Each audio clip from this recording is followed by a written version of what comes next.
Petrol ডিজেলের চরম মূল্যবৃদ্ধির জেরে রীতিমতো পকেটে টান পড়েছে আমজনতা, যার জেরে চূড়ান্ত সমালোচনার মুখে পড়তে হচ্ছে কেন্দ্র সরকারকেও। যদিও দীপাবলি উপলক্ষে দেশবাসীকে বড় উপহার দিয়েছে কেন্দ্র সরকার।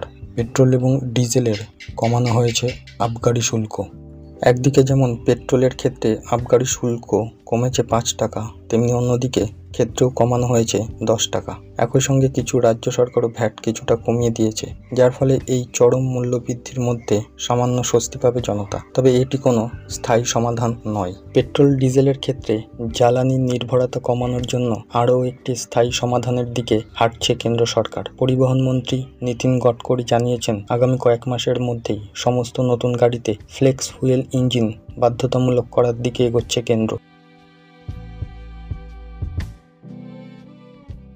तो आज से 7-8 साल पहले देश में इथेनॉल की चर्चा बहुत कम, रेयरली कभी होती थी। कोई उसका जिक्र ही नहीं करता था, और अगर जिक्र कर भी दिया तो जैसे एक रूटीन कोई बात होती है ऐसा ही हो जाता था। लेकिन अब इथेनॉल 21वीं सदी के भारत की बड़ी प्राथमिकताओं से जुड़ गया है। इथेनॉल पर फोकस से पर्यावरण के साथ ही एक बेहतर प्रभाव किसानों के जीवन पर भी पड़ रहा है। आज हमने पेट्रोल में 20% इथेनॉल ब्लेंडिंग के लक्ष्य को 2025 तक पूरा करने का संकल्प किया है। पहले जब लक्ष्य सोचा था तो ये सोचा था कि ये 2030 तक हम करेंगे, लेकिन पिछले कुछ दिनों में जिस प्रकार से सफलताएं मिली हैं, जन सामान्य का सहयोग मिला है, लोगों में जागरूकता आई है और हर कोई इसके महत्व को समझने लगा है, और इसके कारण अब हमने 2030 में जो करना चाहते थे उसको 5 साल कम करके 2025 तक करने का निर्णय किया है। 5 साल एडवांस। साथियों, इतने बड़े फैसले का हौसला बीते 7 सालों में देश ने जो लक्ष्य प्राप्त किए हैं, देश ने जो प्रयास किए हैं और उसमें से जो सफलता मिली है, उसी के कारण ये आज निर्णय करने की हिम्मत आई है। 2014 तक भारत में एवरेज औसतन सिर्फ 1-1.5% इथेनॉल की ही ब्लेंडिंग हो जा पाती थी। आज ये करीब करीब 8.5% तक पहुंच गया है।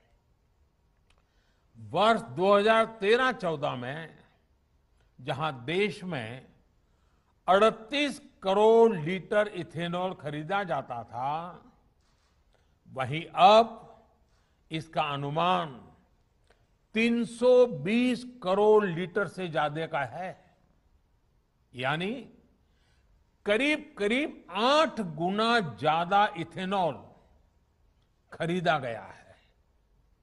बीते साल ही ऑयल मार्केटिंग कंपनियों ने करीब 21,000 करोड़ रुपए का इथेनॉल खरीदा है।